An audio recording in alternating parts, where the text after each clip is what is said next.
Hello, welcome to CarCast. I'm Matt, the moderator, DeAndrea, here with Bill Goldberg. How are you, buddy?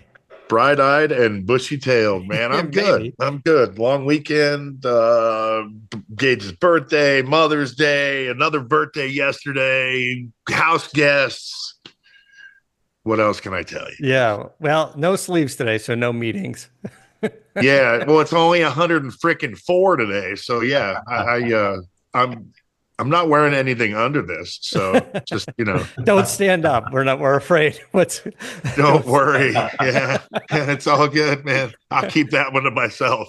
uh, Cody Walker, welcome back to the show. It's been a while. But yeah, got some great Thanks. stuff to talk about. How are you? I'm doing great. It's great to be Well, back. Thank you're in you. Arizona, so you're competing Yeah. for maximum temperatures against Bill today. Yeah, it seems like ever since I moved out here, we're just Arizona's breaking records you don't want to be breaking. No, Yeah. yeah, Yeah, same thing here, Cody. Don't feel like the Lone Ranger. So Yeah, yeah, except I imagine it gets pretty hot there too. but and that's going to be in the summer, but out there where Bill is, it's another one of those areas with the crazy climate. It's like it's hot and then it's raining and then it's cold and then it's hot and then Oh it's yeah. it's kind of this Midwest thing that's We going on. we yeah, I mean in Arizona we'll see 30, 40 degree swings from like day to night. Like Yeah, it's you're right. pretty wild. I'm from there originally, and at night it can get Yeah. cold, and during the day you're like, God, what's going on? It's so hot. How is this? Yeah, yep. And it's like some of the doors in your house or certain things don't want to shut right because the temperature's going up and down it's and because things they're are pissed swelling. off and they don't want to exist in Totally right. Yeah. those conditions. Yeah. Everything gets beat up out here. Anything you care about, you got to keep inside or in your garage. Yeah. Um, All right, before we get into it, let me tell you about Bet Online. It's the world's most trusted betting platform and your number one source for all your sports betting action. Baseball season is in full swing, and we're into the NBA and NHL playoffs. And Bet Online has more ways to stay in on the action with the latest odds, news and scores, even live in game betting while the games are being played. And with the largest selection of odds on everything from the MLB, NBA, NHL, and UFC, BetOnline remains the best online source for all your sports wagering info. In between games, head on over to the BetOnline casino with all their top Vegas style games, including poker and their live casino. BetOnline, the game starts here. All right, And so the odds of Goldberg finishing the Cobra by the end of the year are, yeah. yeah, right. What are the odds on that? So you got the Cobra behind you. You can give us a little update on that, and we can get into what Cody's been up to as well. But this has been an ongoing project, Cody, for quite some time. But like, listen, there's frustrating days, but then there's some very very good, satisfying days. But this is the top of Bill's project list right now is getting the Cobra done. At the end of the day, it's like a monkey humping a football, right? I mean, it's just there's just no room in this thing. And spoke to I did it for I don't know how many hours we've been trying to figure out this firewall and if the tilt's gonna fit in here. And so steering column today, we're cutting up the dash, carbon fiber dash. Hopefully keep your fingers crossed. We can not make mistakes with the holes with the badass gauges going in, and Yeah. brakes, finishing up brakes probably tomorrow, and installing front wheels, new A arms in the front. Just it's all, we're all over the place doing brake lines at the same time, finishing up the wiring on the car. Man, I've learned a lot in this process. I Yeah. really have. And I've learned that I don't ever want to wire a car again. A lot of people say that about wiring. They give it a shot once and they're like, I've done it, I get it, I'm out. I'll be honest with you. I'm really detail oriented, right? And this soldering thing, I could sit here and solder for freaking 5 hours and not be bored. I would love to have the ability to wire every car that I have, because after I get done wiring it, I know it's it's like uh talking about temporary but permanent, right? I Yeah. mean, I'm doing things to where there's no way that I'm going to need to come back and go over them again. right? And if I do, there's a quick disconnect on every freaking thing, right? So, yeah, I mean, everybody should do it once at least and see what a painstaking process it is and what a pain in the ass. And, but truthfully, if you want something right done, then you do it yourself. And hopefully I learned the correct way to do this and it's all good. I mean, we'll find out when I plug that battery in. Yeah. Make sure you plug the battery in before you get the body on to see how much you can get done. Because, Oh Don't God. worry. if you've got to chase gremlins, you want to do it where you can see as much of the wiring laid out as possible. Yeah, but the good part is, I mean, obviously you're always going to have specific gremlins in whatever project you're doing, but the good part is that these kit cars have been out here. They've been out on the market for so freaking long, man. And Yeah. whether it's fitting a part to it or just trying to not reinvent the wheel, these Cobra kit cars have been around for a long time, and there's a lot of iterations of them. A lot of people have put their own spin on it, but truthfully, it's trial and error like anything else, and hopefully I'm learning from a lot of people's mistakes. Yeah. Well, it's going to be a cool car. Now, the Cobra with the I did it column, you, you're trying to put tilt in it so you can just have more room, get in and out of it easier. Yeah, and the column itself, I mean, I can't remember what the upper part is called, what they call it, but it can't be reduced, right? Yeah. If it's a tilt. So you're limited with your spacing, no question. The hole on the firewall has to be, it's a 2-inch hole, but then I probably got 4 inches before, 5 inches before I hit that carbon fiber dash. And then, the upper column itself, tilts probably 3 inches up. So, I mean, it's just going to be a lot of fitment. The fortunate part is that, the hole's got to be enlarged. We've already got the hole existing. So it's not like I've got to fit everything, perfectly because we've already got the hole. We've got a good starting point. But at the end of the day, again, yeah, it's just one thing after another. It's one thing after another, but it's fun, right? And I'm enjoying learning at the same time of being. Of making a lot of good progress. We haven't gone backwards at all. I did have a little bit of an issue with, reached out to Be Cool. Yeah. And For radiators. yeah, and they kind of were dormant for a while. They had an issue with their email system, and then they lost my radiator, and then they found it, and now the core is too big for anything that they can do, so it's got to be sent out as custom. So anyway, long story short, again, it's just nice to have eyes on the radiator, so I have the exact dimensions of the one former, so now that I can replicate it, right? So because all of these versions are different. Unique Motor Cars is different than Kirkham, it's different than Superformance, and then Manny's Custom Builds, the guy who's helping me out with my Cobra, his specialty is 5-inch stretch in these cars, right? Okay.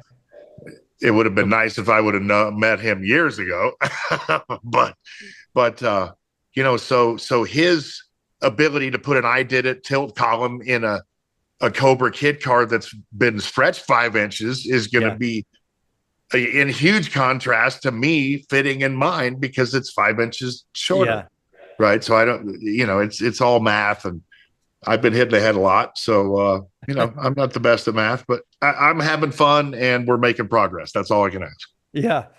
All right. Yeah. I listen. It's a big project. The tilt column, I get it. Like up toward the steering wheel, toward the hub.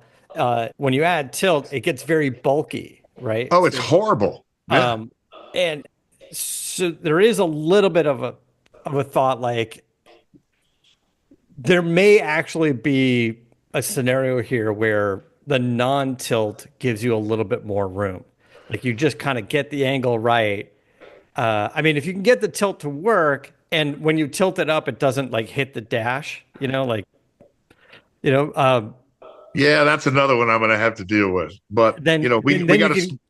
Yeah, you can get in and out of it easier. But in lieu of that, you could possibly do a non-tilt column with a quick release steering wheel How about a tilt column with a quick release? Because that's what I've Okay. got. So yeah, 100%. How do I pronounce that again? Saybelt? Sawbelt. Sawbelt. Yeah. You know, got a nice sawbelt wheel. I can't remember what the size of it is, but you know, the lower portions flat across, so it gives me a little bit more room. Yeah. Salvaggio Designs did the carbon fiber dash, and they gave me about 2 inches more room, you know, in the footwell, or not the footwell, but where my knees go, where my knees hit. Yeah. But you know, it's we're screaming for inches here, as every guy does, and I'm out. Bill's done for the day. Sorry about that. Right. Cool project, man. That's incredible. It's a cool project. It's fun, man. Cody, the cool thing is that it's a, you know, everybody can have a kit car. Not everybody can have an original Cobra. And if you got original Cobra, you don't want to drive the shit out of it.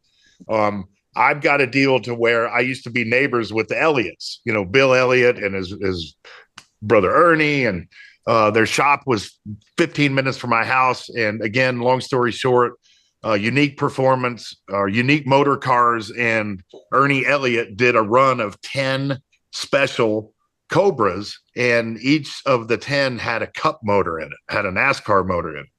So what you're looking at right now is not a normal engine that goes in these kid cars by any stretch of the imagination. And so wow, that's why I'm taking the time to rebuild this thing.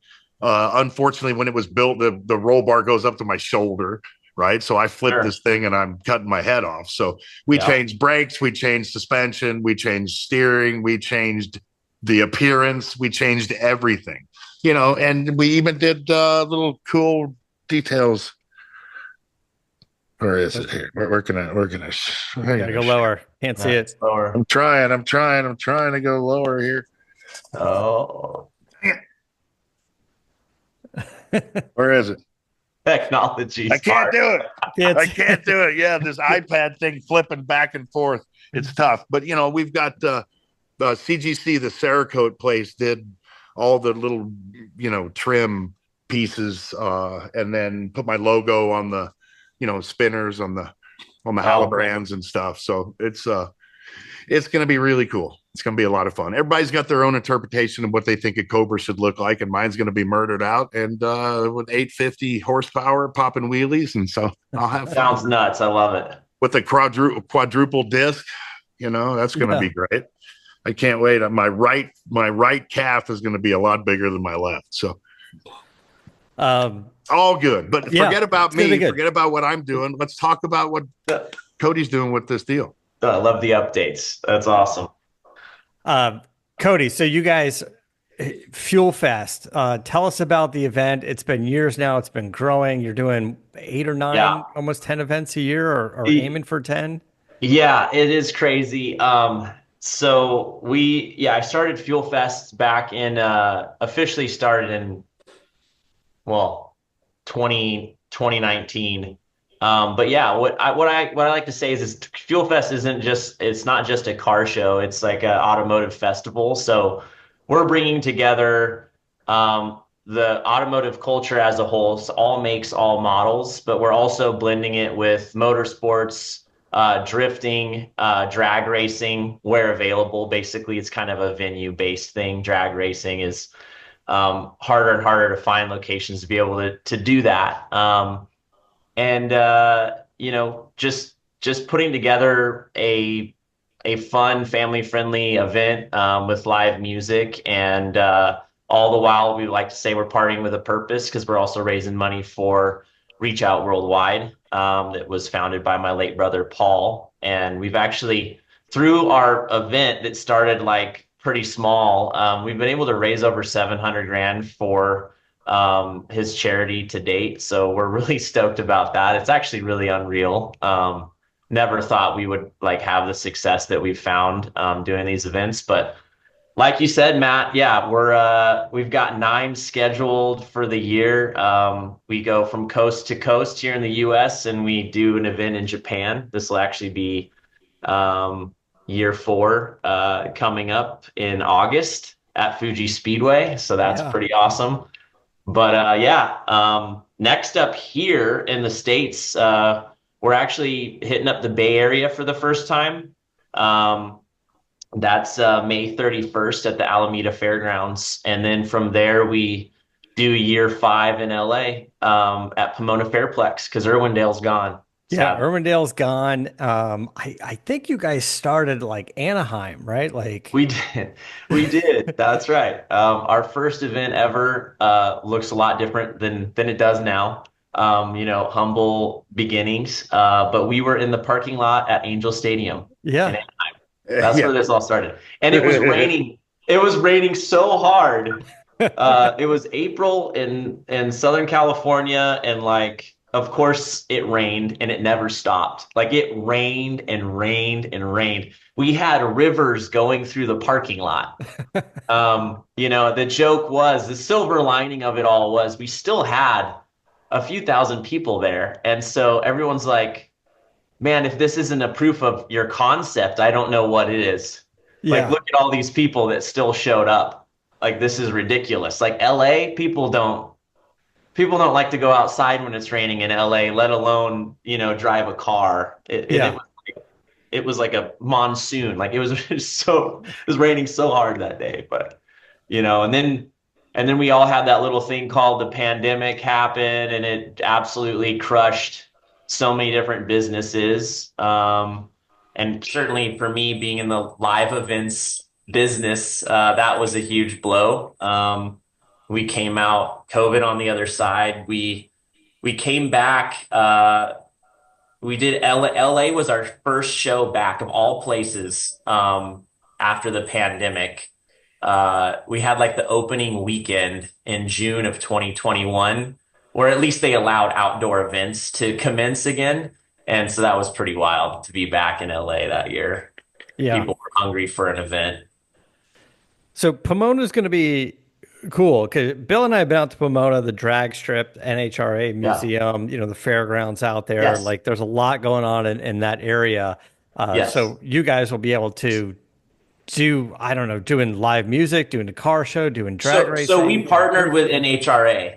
Okay. So we will be having drag racing during our show, and we're also doing like uh, uh, uh, race what you brought like type of situation. Yeah, yeah. So people can actually go to our website fuelfest.com and they can apply. That they're obviously all of that's being handled like the tech, all of that stuff to make sure the car has the proper equipment based on the speed that they're going to hit. But yeah, we're going to be doing that at the show along with the drifting element. So as far as I know, this is like one of those, if not the first time, one of those rare opportunities for the public who has, if you've got some hot rod in your garage that you want to go and run at Pomona, like this is an opportunity to do that, which is really cool. Yeah. That's huge. Irwindale, I think, used to do it. I haven't been out Yeah. there doing that. Long ago in There South were an eight Florida, mile, we were right? doing like a run what you brung Uh-huh. thing. I think it was like a Run what you Thursday brung. night. Thank you. Yeah. Word was escaping my It brain. was it was pretty inexpensive back in the day. I don't remember exactly how much. Could have been $20 or something, and you just go out there. You get teched a little bit, like they gotta look over your car and Hmm. see, and if you go too fast, they kick you off the track if you don't have the proper safety gear. Right. But it's been fun to do it. And these days it's kind of interesting because like you'll go out there with some hot rods and then just to see how it goes, somebody will come out there with like an EV Lightning like mine and see if that thing runs like 12 O's and quiet. It's just quiet. And it's just kind of weird to see. Uh, Right. I agree. some stuff like that. So, but you guys are going out there doing the day, and Fuel Fest is one day. It's not 2 days. That's a dream. 2 days is a dream. It is one day. It is one singular day. 1 to 9 is typically what it is. Um, and yeah, yeah. I mean, I ultimately it would be cool to see Fuel Fest grow into a direction where we can do like a multi-day thing, but Fuel Fest is a reflection of like the car community in that town that we do our next show in. Like, in other words, your average people can enter, to put their car into the show, and then we'll do like a People's Choice paddock, like winner. That's like, we don't do any like hardcore judging and stuff like that. It's like the People's Choice Awards, basically. People can vote on the top three vehicles at the shows, but it's really a reflection of the culture locally in the town that we go to. It's not like LA Auto Show. It's not like a bunch of OE brands with their, latest cars on display. Sometimes we'll have stuff like that, but it's really a gathering of the culture. So to do a 2-day event, like it just requires a bit more logistics, people that are putting their cars in the show, they're there all day long. You know what I Yeah. mean? So it's an interesting idea, to be able to pull off a 2-day thing though, is just like a whole nother thing. We're a small team, so doing 9 to 10 shows a year is already quite a bit. To turn Yeah. those into 2 days would be next level for sure. Something to strive for, anyway. And I was thinking about as you guys do these events, you're right. So the event also is kind of catered around the venue. You're going to Pomona to be able to do drag racing on the drag strip there is cool. But in Arizona, if you go to Radford Racing School, you really want to take advantage of, I don't know, their slalom course or their track there, or the road Yes. race stuff, and maybe have some of their instructors or something like that come out and do either some ride-alongs with Radford or a little If instruction, or nothing else, the drift pad. yeah, the drift Yeah, for pad, sure. which So we have a really good relationship with them, and we're actually our Arizona show, which was then Wild Horse Pass, right next to Radford, yeah, was the original home. Then we took it to Scottsdale the last 2 years to Westworld. Have a yeah, where wonderful Barrett Jackson is. relationship, right, with Craig and Carolyn, and then now we are actually returning to Wild Horse, which has now been rebranded to its old name, Firebird Raceway. Yeah, So okay, yeah. we'll be there in December. And yes, we are going to be working with Radford, our friends over there as well, because it's all right there. They're neighbors. And yeah, we want to see that show grow down there. It was great the first couple of years. We just saw some opportunities to take it to Scottsdale, but we really miss the ability to have drag racing. So that's absolutely a huge draw for us to get back down to Firebird. So we're actually really excited about the change. Like, how do you handle the logistics when you do a show overseas? If you go to Japan, and then I know you got your sights set on other parts of the world, Europe or possibly. I mean, you going there and like, listen, Radford, whatever, like Firebird Raceway, you can go there, you can walk around, you can see what's going on, you can get a lay of the land, you can like, this is where we're going to put this is where we're going to put that. Like, Yeah. I know you said you've done Japan before, but as you do it and wanted to grow and get the lay of the land, are you guys just like on Google Earth, like zooming in, going, Hey, actually, Google Earth is a great tool. yeah, We actually use Google Earth to get rudimentary measurements of things. It's to scale and whatnot. It's pretty damn accurate. But no, like as far as yeah, selecting these venues and stuff. I mean, when it comes to international, it's all about finding the right. To date, it's been finding the right partners. In Japan, my Japanese is very subpar, to say the least. So it's a different culture, it's a different time zone, it's a whole nother thing over there. So we've had the right partner for the last few years. So very fortunate on that. But yeah, you gotta hop on a plane and you gotta go do a site visit. yeah, You've gotta make it happen. The Google Images only gets you so far, and the video chatting only gets you so far. But it's certainly easy here in the U.S. to jump on a plane, and within 5 hours, you can be anywhere, no big deal. But internationally, yeah, it just requires a little bit more, and ultimately still a site visit, so or two. So yeah. And now that you guys are doing this in so many events, like this is it. This is your life. This is like FuelFest is the job now. This is kind of the nine to Yeah, five, right? yeah, it's crazy. We started off with one or two of these per year that we thought like, okay, that that's kind of going to be it. Oh, maybe we could do four. You know what? I think six is the number, but it does become easier when when you're doing return markets, obviously, especially when it's the same location. You kind of got it, you've got it all figured out, and it's just much more seamless, which then over time allows you to bite off a little bit more. And like I've grown the team a little bit, but like we're still like a lean and mean. Like I have people working for me that are hungry, that have a fire in their belly, that like don't get mad when I call them on a weekend or text them after 5. Like everybody like has the entrepreneurial spirit, because that's what it takes to make this happen. We're not some big corporate entity. Um, you know, it's the putting these events on is very expensive. Like the costs of doing this stuff are it's a lot. So it's just you have to have the right people in places, and everyone has to be willing to wear like 5 to 7 different hats. Yeah. So Yeah, and that's going to be the biggest obstacle with doing a multi-day event is now you're renting the venue, you're getting the venue and all of vendors and everything for more than one day, and security overnight to look at stuff like that's doing a multi-day event is expensive. Again, talk to friends of ours like Craig Jackson and have him try to explain how to do a 10-day event. he oh my God, he's so wise. Like this, he has mastered, what he does. He's he's mentored me in several different ways when it comes to doing what we're doing. He's been so supportive of Fuel Fest. And then when we brought it to Arizona, he's been supportive since day one.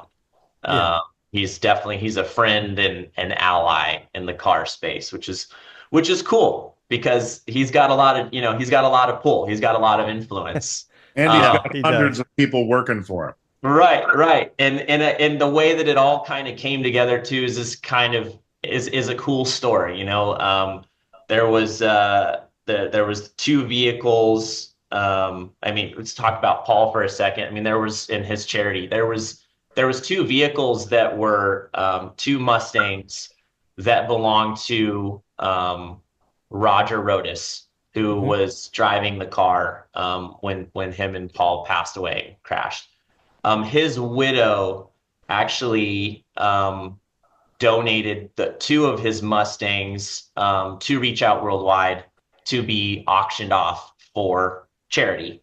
And Craig graciously accepted both of those. So we actually auctioned off one of them at the West Palm show and the other one at the Vegas show back when they still had the Vegas show going on.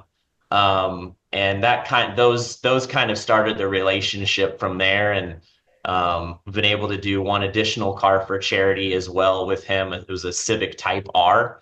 That when they did the special edition, sorry for the lovers of that car out here, but it was like the Ronald McDonald special where it was like yellow paint with a red interior. I love the red. Those seats are amazing. I had a Type R of that same generation. I had a 2020, so it's a FK8, but mine was gray with the red interior. When you Yeah. do the yellow with the red, it's like, come on, you guys. Yeah. I can't be the only one that's seeing the ketchup and mustard here. Like, Yeah, right. but yeah, met some friends through that too. But anyway, so it's been cool how that whole relationship's kind of shaped together. Yeah. All right, let's take a quick break. We'll be right back.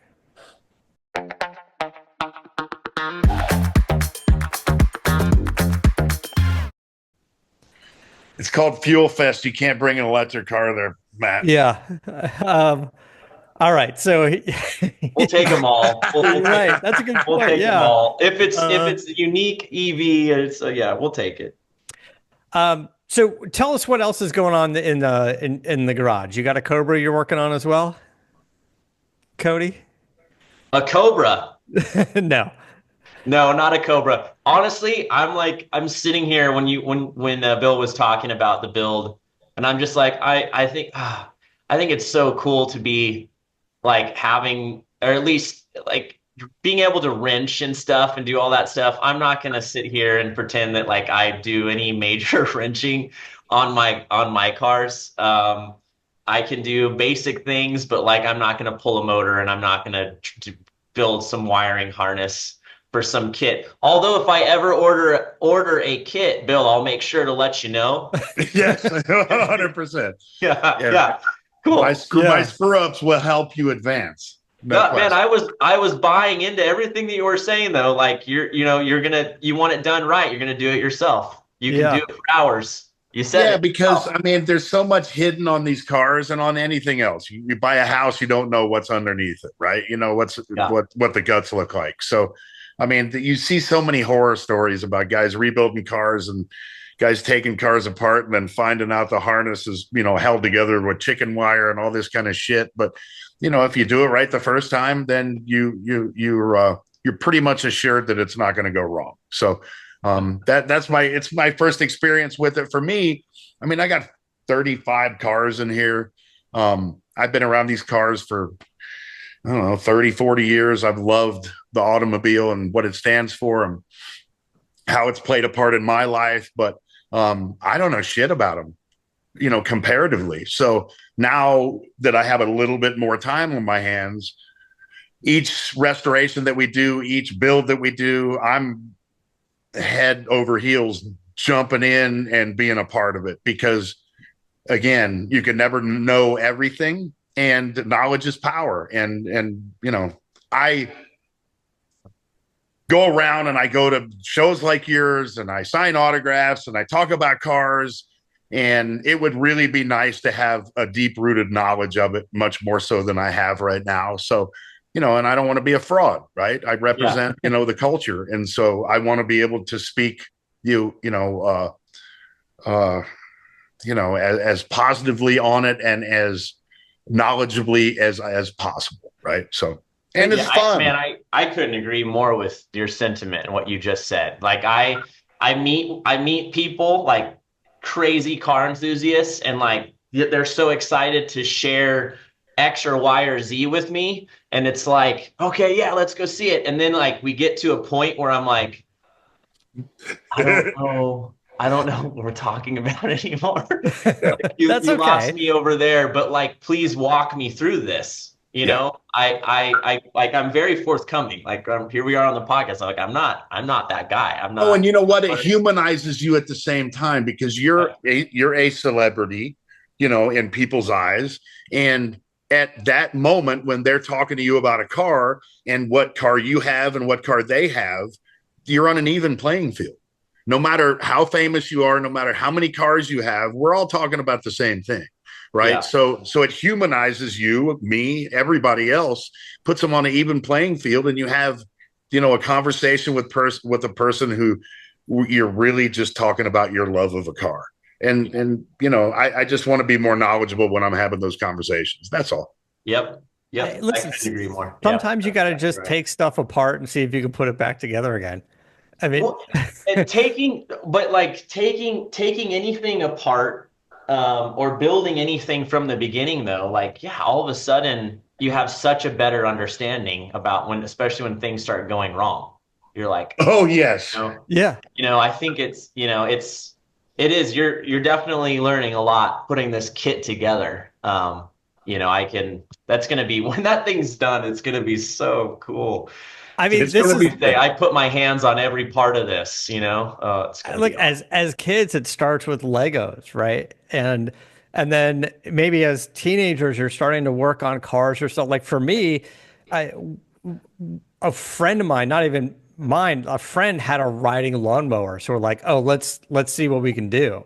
And we just started taking it apart and seeing if we can modify the lawnmower and see how fast and loud we can make it. And we got that thing blazing up and down the street, the lawnmower. And And then you're right. There was, I before I even had a license to drive, we were taking, the cylinder heads and everything off and the cams out of, Fox body Mustangs in the day and putting them together and then realizing, oh, this car barely runs now. And now we got to go back and figure out what we screwed up along the way. You know, And like it does you'd be, and it does get dangerous because it does spread. Because now I'm working on my six wheeler, right? My yeah. my Can Am, and now the Kubota's pulled apart. It's because I'm looking at the. It's just it gets to be overwhelming. Yeah. But so Cody, so years ago, I'm not even sure exactly how this happened, but Lexus invited me out to Willow Springs and invited your brother Paul out to Willow Springs, and a couple of like Lexus engineers and I think and somebody else I think was out there. I don't know why it was a small group, and Lexus showed up with two LFAs, and they're like, we got the yellow one, we got the black one. Have at Mhm. it. And your brother and I are standing around going, "What? Where is everybody? Is this supposed to be like a ride along with like 20 people?" And they're like, Way. "No, it's you guys." I was like, "Okay."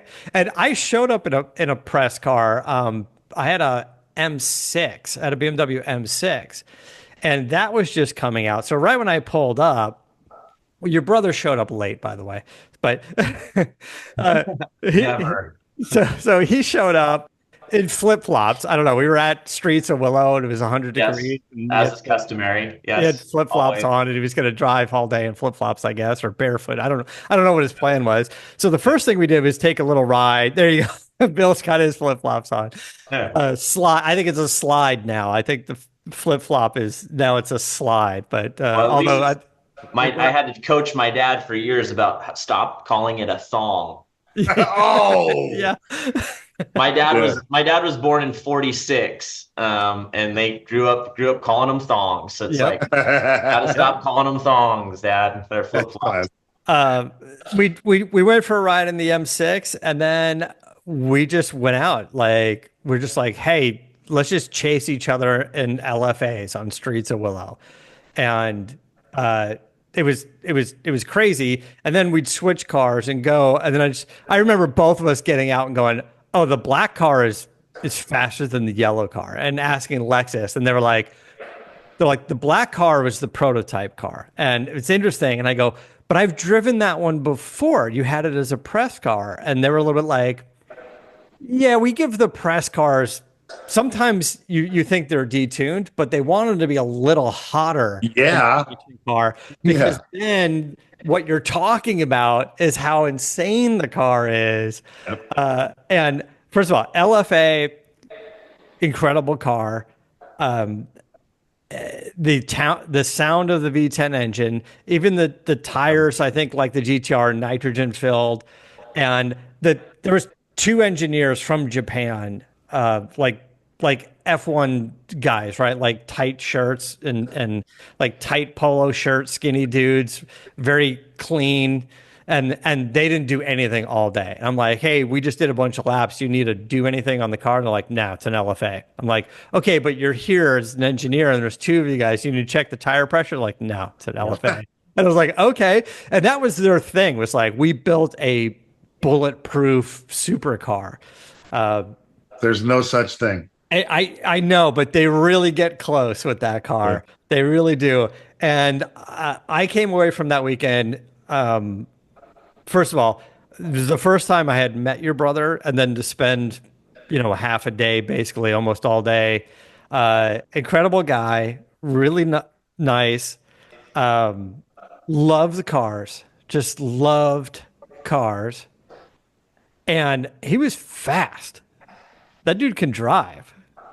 Yeah, I mean, it was something he was taking a little bit more serious, the last few years of his life. So, yeah, he was getting quick. I never, him and I, like, I never, unfortunately, it's weird because like I'm 15 years younger, so Yeah, when our parents, same parents, but when our parents separated and ultimately divorced when I was in middle school, um, Paul was so busy with his career, but like kind of became a second, like another father figure for me.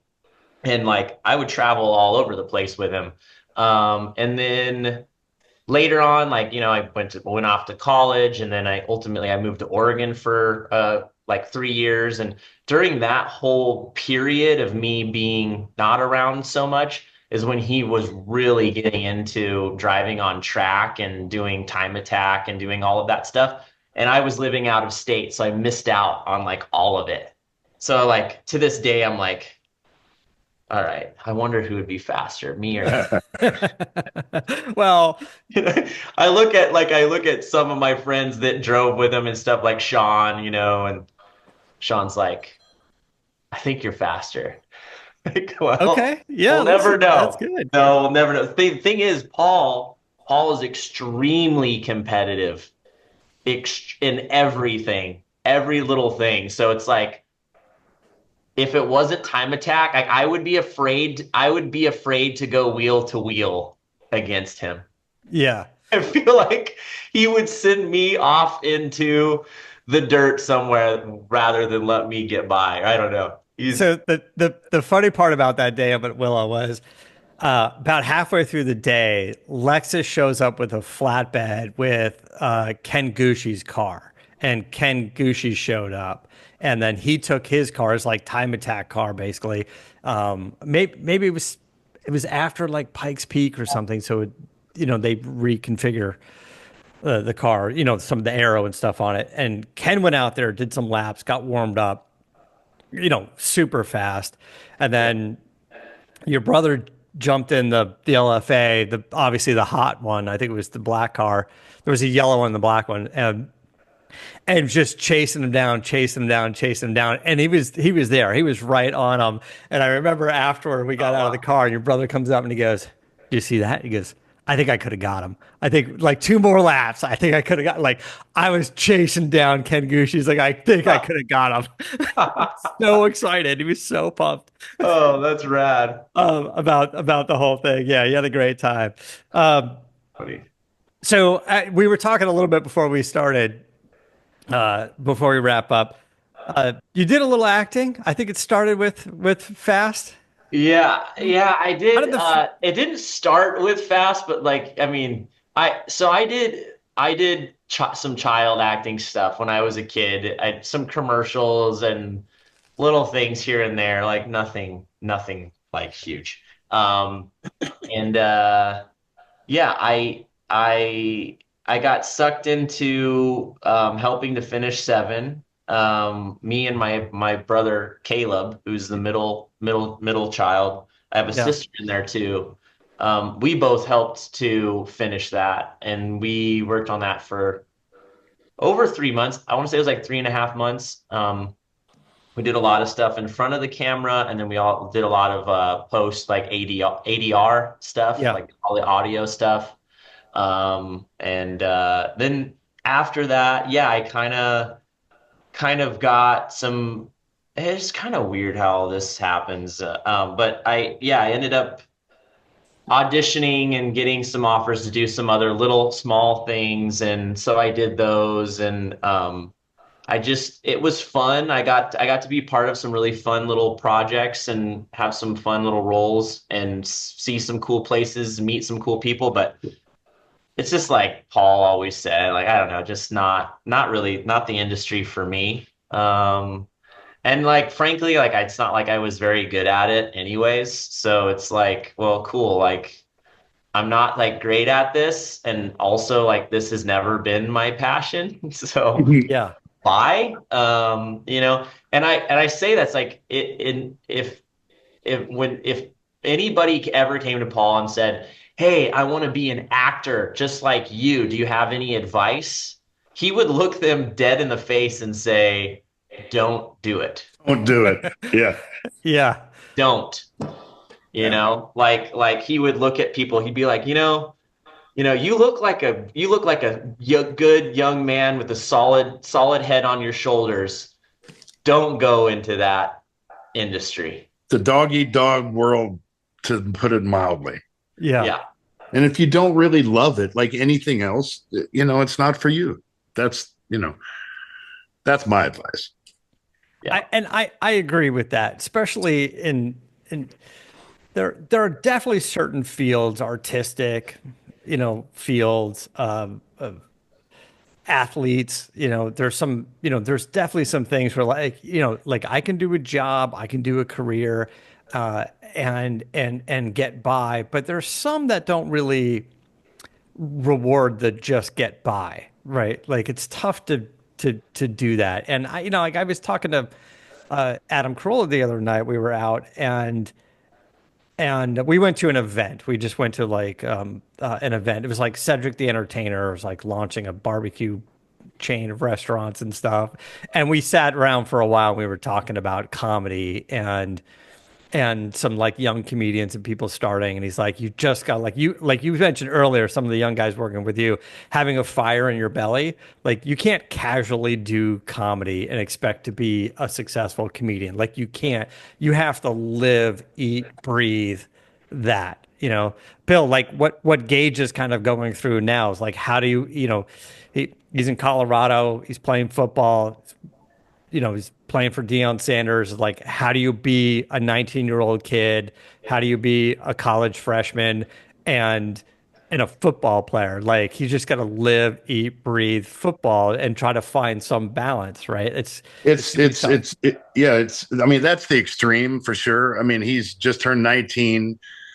He's on his summer break, quote unquote, as a football player in college, which pretty much means that he's got 3 weeks off the whole summer, because they all go in, they all take a class, they all do summer workouts, so they're there the whole time. And it's a lifestyle. And, we're driving back from dinner last night, wanted to ask Gage if he misses baseball. Baseball was his first love. Yeah. Hell yeah, he misses baseball. But he says he's completely committed to what he's doing now, 100% of his soul. So, yeah, if you are not able to invest 100% of yourself in whatever the hell you're doing, it's just not worth doing it. I don't believe, because truthfully, any endeavor you embark upon, you want to try to be the best at it.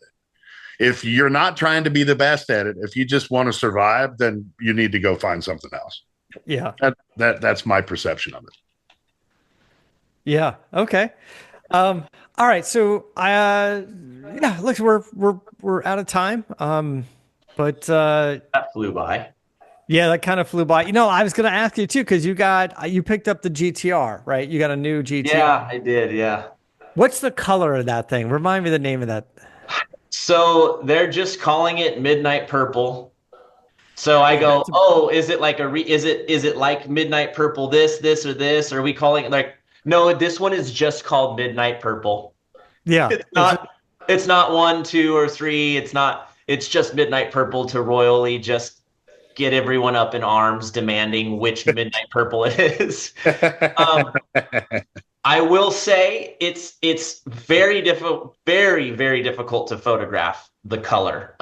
There are 4 different colors going on, and it is very different than Midnight Purples that you've seen on any other GTR.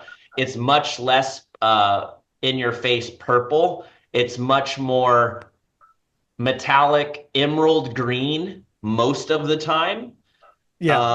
In the Black, sun, purple, green. Yes, and as you walk around it and like the panels switch directions, you'll see a deep metallic purple that's more subdued, but it's clearly in there at the right angles.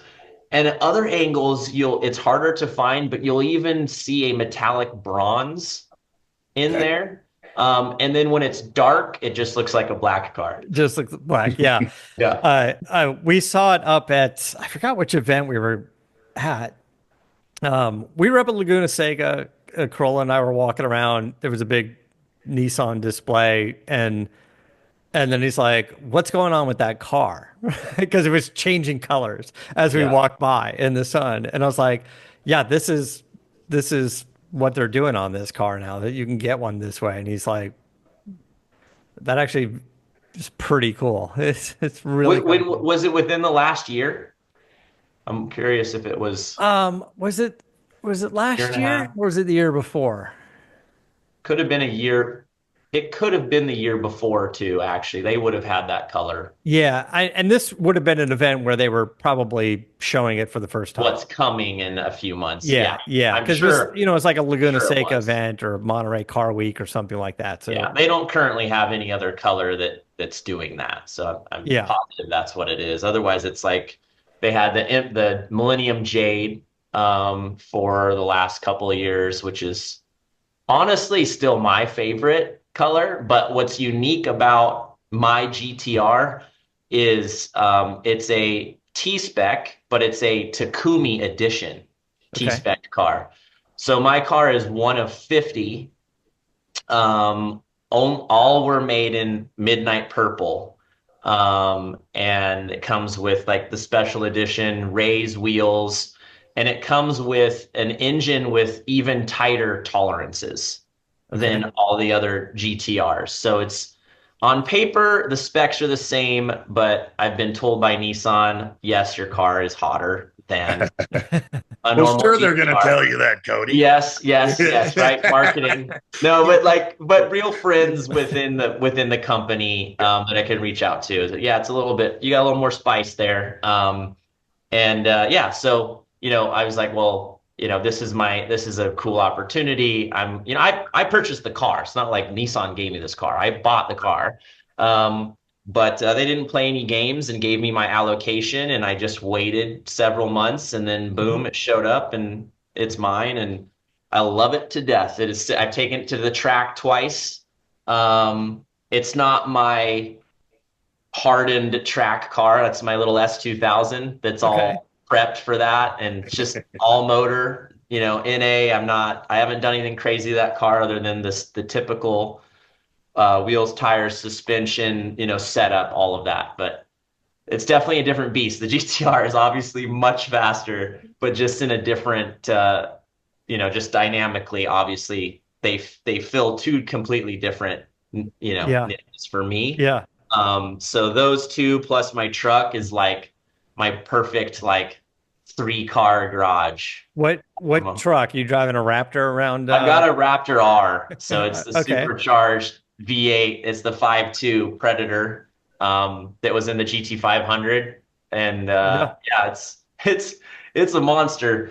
It's kind of ridiculous having a truck that's that fast, but it's so dramatic because the suspension's so soft, right? It's a desert truck, but when you gun it, the whole rear end squats and your nose is in the air and you're laughing, giggling, your kids are laughing in the back seat. It's just there's so much drama going on. yeah, But when I want to dial it back, I hit a button and the thing just purrs down the highway, and it's the nicest riding. It beats the crap out of any luxury vehicle if you're just talking about road tripping. Like yeah, it just eats the road ups, riding on 37-inch tires. So it's just curb what? Do like, yeah, let's go. I yeah, didn't buy it for the fuel economy. Yeah. But I don't care about that. I love it. I love that truck. yeah. It's a cool truck. Yeah. Ford power, right? Well, I mean, Bill's a Now I got two of you Well, no, assholes. I love the dynamic here. Bill's You've got biting his tongue. He's Mopar, being and then nice. you've got Ford. Yeah, no, it's beautiful, you guys. He's It got is beautiful because at the end of the day, we all win, right? That's Yes, the beauty of it. I mean, hey, because I like Dodge and because I'm a Mopar guy, doesn't mean that the coolest car in my collection still isn't a Ford, right? But the more the TRX gets built up, the more Raptor gets built up. The more yes, Dark Horse gets built up, the Hemi that's coming back is going to get built up. yes, So, right. competition breeds awesomeness for the public, right? So, Yeah, yes, hey, yes. bring it on. I love it all. I I love it wouldn't all. have my Raptor R if there was no TRX. Yeah, 100%. 100%. Yeah. Yeah, agree on that. And I love the little Easter eggs they hide on the trucks and the cars and stuff like that. And the T-Rex eating the Raptor. eating the Yeah. Raptor. I Yeah. love that too. I Yeah. will leave you with this, gentlemen. One day, y'all's Fords will grow up and be Dodges. Okay. Okay. And I have no backup for that, right? And now, especially because of the marketplace. But I'll give me a couple months, and I'll have something for you. All Oh right, yeah. guys, thanks so Excited much. for that. FuelFest, check out the website, fuelfest.com. We really hope to see you guys come out to one of these events. You'll get you can go to fuelfest.com, follow on social media as well. But if you go to the website, you can get the calendar of events, where they're going to be. I won't see you up in the Bay Area. I'll come out to Pomona, and Awesome. we'll definitely going to Please. catch up. I'm excited about going out there. Please, and Bill, if you're over on the West Coast, please join us as well. We'd love to have you. Thank you for having me There's on. going to be an event in Texas, right? You did one. You're going back to. Yeah, we're going back Texas Motor Speedway in October. So maybe that's the jam right there. Maybe that works out. We'll be in touch, Bill. I'd love to have you out there. That would be incredible. It would be an honor and a privilege, man. No Thank question. you. Thank you very much. Cool. Thanks, guys. Until next time, keep the air and the spare in the bag and the wheel. Boom.